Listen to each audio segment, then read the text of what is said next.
பால் ஆடை டெய்லி பால் காய்ச்சி ஆடை எடுத்து வச்சு ஆடையில் நெய் செய்ப்போம். பால் ஆடை எடுத்து வச்சு ஐஸ் கட்டி போட்டு மிக்சியில் அரைச்சி இப்போ நெய் வேக வைக்க போகிற பாருங்க. வாங்க வெளியாவுக்கு போகலாம்.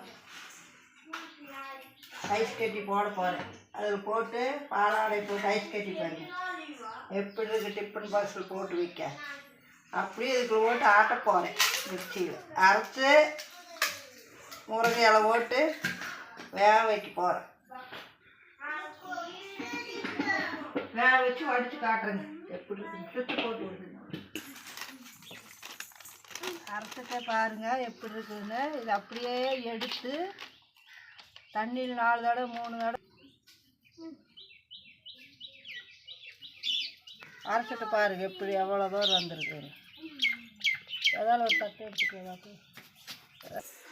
பாருங்கள் ஒரு தடவை சுற்றி எடுத்தாச்சு. இப்படி வந்து பாருங்கள். அது திரும்ப இதெல்லாம் எடுத்துக்கிட்டு பாருங்கள் அவ்வளோ வந்துருக்குன்னு. எடுத்துக்கிட்டு திரும்ப இன்னொரு போட்டு ஐஸ் தண்ணி ஊற்றி அரைக்கணும். அரைச்சி அப்படியே திரண்டு உருண்டு மஞ்சள் கலர் வந்துடும். அதுக்கப்புறம் நம்ம எடுத்து முருங்கை தலை போட்டு வேக வச்சு வடித்து வச்சுக்கலாம். நீங்கள் எப்படி காய்ச்சிங்கன்னு எங்களுக்கு சொல்லுங்கள், நாங்களும் தெரிஞ்சுக்கிறேன். கமெண்ட் பண்ணுங்க, லைக் பண்ணுங்க. ஐஸ் கட்டி போட்டு மறுபடியும் இருக்க சுற்றி அதை எடுத்துன்னா வேலை முடியும். எடுத்துட்டு காட்டுறேன் உங்களுக்கு. பாலாடையிலிருந்து பாருங்கள் எடுத்தாச்சு வெண்ணெய். இது இப்படியே போய் அடுப்பு பற்ற வச்சு முருங்கை தலை போட்டு வேக வச்சு நெய்யாக வடிச்சிடலாங்க. பாருங்கள் எவ்வளோ வெண்ணெய் வந்திருக்கு. எனக்கு 4 லிட்டர் வரும். வேக வச்சு எடுத்து வடித்து காட்டுற பாருங்கள். வாங்க உள்ளே போய் வேக வைக்கலாம். வேக வைக்கிற பாருங்கள். நெய்யை உரத்துற பாருங்கள். முருங்கை தலை போட்டு நல்லா வேக வச்சு வடித்து எடுத்துக்கலாம். பாருங்கள் நல்லா உருகி வருது. ஒரு ஸ்பூன் இருக்குது. கம்ம நெய் தயாராகிட்டு இருக்குதுங்க. அப்படியே வாசம் பட்டையை கிளப்புதுங்க. சூப்பராக இருக்குது பாருங்கள். பாருங்கள் முருங்கை தலையை உள்ளே போட்டு எடுத்து நம்ம நெய் ரெடிங்க.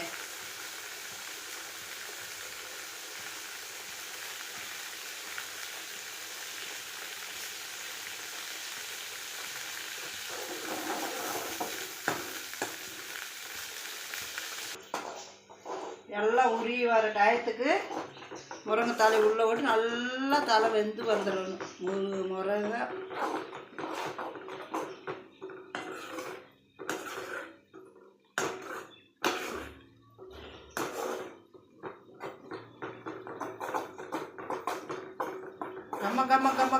கம்மன்னு அடிக்குதுங்க. வாசம் பட்டை கிளப்புது.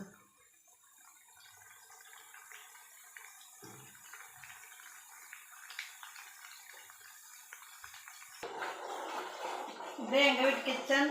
பார்த்துக்காங்க, நல்லா பார்த்துட்டு எப்படி இருக்குதுன்னு சொல்லுங்க. நல்லா நெய் தயாராகிடுச்சுங்க. 100 150 200 நெய் பக்கம் வரும். ரெடி ஆகிடுச்சு. அப்படியே அதை வடித்து பாட்டில் ஊற்றி வச்சுக்கலாம். குழந்தைங்க தோசைக்கு ஊற்றி கொடுத்துக்கலாம். நம்மளும் தோசை ஊற்றி சாப்பிட்லாம். இதே மாதிரி நீங்களும் பாலாடை எடுத்து நெய்யை தயார் பண்ணுங்கள்.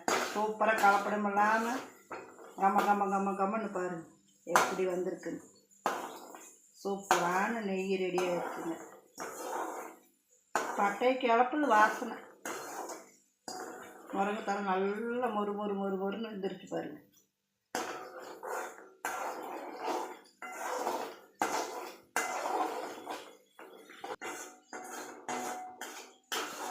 காய்ச்சி இப்போ எடுத்து வடிச்சிட்டு காட்டுறேங்க எவ்வளோ வந்திருக்குன்னு. அப்புறம் பார்த்துக்காங்க. நீங்களும் உங்கள் வீட்டில் கொஞ்சம் கொஞ்சமாக பாலாடை டீக்கு வாங்குறோமில்லங்க, அந்த பால் தான். ஒன்றும் அதிகம் நான் வாங்க தேவையில்லை. அந்த டீக்கு பால் நல்லா சுண்ட காய வச்சு அந்த ஆடையை எடுத்தாவே தீர்ந்துது. அதே மாதிரி நீங்களும் சேர்த்து வச்சு எடுத்துக்காங்க. அப்பா சமையல் ரூமே தூக்குதுங்க வாசனை. கம்மன்னு அது வெந்ததுக்கு அந்த முருங்கை தலை வாசத்துக்கு அடுப்பு ஆஃப் பண்ணி வச்சு இப்போ ஆற வச்சு பாட்டில் வடித்து காட்டுறேங்க.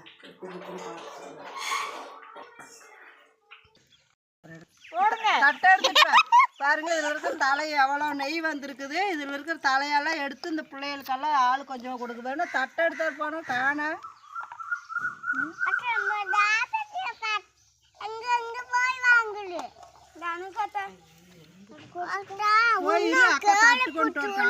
அங்கிட்டு துண்டா போய் 3 பேர் ஆளு கொண்டு வைக்கிற உள்ள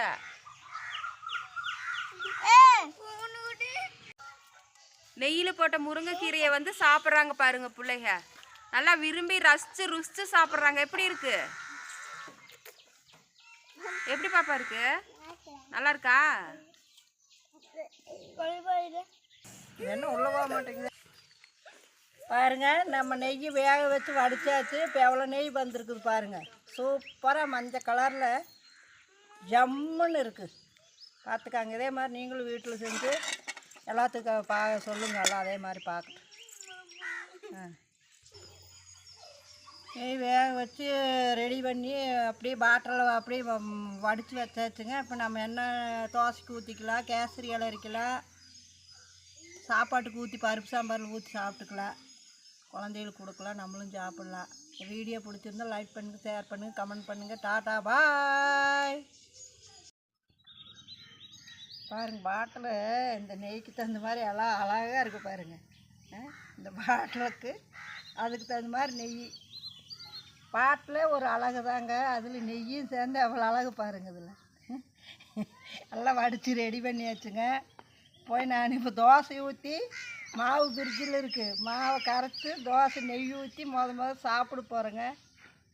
நீங்களும் வாங்க சாப்பிட்லாம். இந்த சட்டி பானையெல்லாம் இப்போ 10 உருப்படிக்கு மேலே எல்லாம் போட்டு இது ரெடி பண்ணி இது பண்ணி வச்சுருக்கு. இப்போ எல்லாம் இது கம்பினவர் போட்டு விளக்கி தாதான்னு கழுவணும். வெட்டி மருமக வீட்டுக்குள்ளே விடாத என்ன பூரா எடுத்து இப்படி பண்ணிட்டீங்களா அத்தேன்னு அவ்வளோதான். தோசை ஊற்றி சாப்பிட முடியாது. ஆமாம், எல்லாம் சோப்பு போட்டு நல்லா கழுவிட்டு தான் வீட்டுக்குள்ளே விடுங்க. வாடை பிடிக்காது அதுக்கு, நெய் வாடை. நான் தான் சாப்பிடுவேன். அதனால் ஏற்ற பாத்திரமெல்லாம் நான் கழுவி விளக்கி வச்சு இப்படி பண்ணிட்டீங்களா எனக்கு கேட்குறதுக்குள்ளே நம்ம கழுவி வச்சிடலாங்க. அதெல்லாம் போகிறேன். மருமகளை விளக்க சொல்லுங்க. மருமகளும் விளக்க மாட்டாங்கம்மா. அவங்கெல்லாம் ரெஸ்ட் எடுத்துகிட்டு இருப்பாங்க. நம்ம என்ன வேலையோ நம்ம அதை பார்த்துருவோம். மருமக வந்தால் மாமியார் தானே ரெஸ்ட் எடுக்கணும். மாமியார் ரெஸ்ட் எடுக்கிற நேரத்தில் எடுக்கலாம், வேலை செய்கிற நேரத்தில் வேலை செய்யல. அப்புறம் அவங்களுக்கே வேலை கொடுத்துக்கிட்டு இருந்தோம்னா நம்ம சும்மா உட்காந்தே இருக்கிற. சாப்பாடு செஞ்சு கையில் கொடுக்குறாங்க, வாங்கி சாப்பிட்றேன், டீ போட்டு கொடுக்குறாங்க, சாப்பிட்றேன். இது அவங்களுக்கு தெரியாத வேலையை நம்ம செஞ்சோம்னா நம்ம தான் இதையை ரெடி பண்ணணும். பரவாயில்லையே, ஊருக்கு 4 மாமியார் இந்த மாதிரி பார்த்தா குடும்பம். அப்புறம் அப்படி இருந்தால் தான் மாமியார் மருமக சண்டை வராமல் ஒற்றுமை வருஷம் குடும்பம் வரும். அந்த பிள்ளை ஒரு வேலையை செஞ்சதுன்னா நம்ம ஒரு வேலையை செய்யலாம். நம்ம உட்காந்த இடத்துல எல்லாம் பண்ணி கொடுக்குறவங்களுக்கு அப்புறம் நம்ம இதுக்கு கழுவுறது கூட கஷ்டம்னா எப்படி? அப்படியெல்லாம் நாங்கள் எசில் போட மாட்டோப்பா. அம்மா பொண்ணு மாதிரி தான் இருப்போம். நாங்கள்லாம் சண்டையே போட மாட்டோம். சண்டையே வராதா? சண்டையே வரவே வராது. இவடுங்க சண்டையை மூட்டி விட்டுறேன். மூட்டினாலும் நாங்கள் சண்டை கட்ட மாட்டோமல்ல. நான் கட்டுற மாதிரி கோடு மூட்டி வச்சேன். என்ன வேணாலும் நடக்காது. அது மட்டும் நடக்காது. ஆமாங்க, என்ன கோடு மூட்டினாலும் சண்டையே கட்ட மாட்டாங்களாமா. கட்டவே மாட்டோம் நாங்கள். மறுபடியும் சண்டை கட்டினா பையனுக்கு சாப்பாடாக, துணி துவைக்க, அயன் பண்ண, பிள்ளைகளை பார்க்க, ஸ்கூலுக்கு தாட்ட, இதெல்லாம் யார் பார்ப்பாங்க? நான் பார்க்க முடியும் வயசான நேரத்தில். இதுக்கு முன்னாடி மருமகளாம் பார்த்து அப்போ எனக்கு வயசு இருந்தது, வாழை வயசு. வரப்பு மேல் நடந்த வரப்பு மேலையா? கீழே நடக்க இடம் இல்லை. அதனால இப்போ நம்ம வீட்டுக்கு ஒரு மருமக வந்ததுன்னு நம்ம பொண்ணு மாதிரி தான் பார்க்கணும். அதையே சண்டை கட்டி துரத்தி விட்டுட்டு நாளைக்கு அந்த புள்ள முகத்தில் எப்படி நம்ம முழிப்போம்?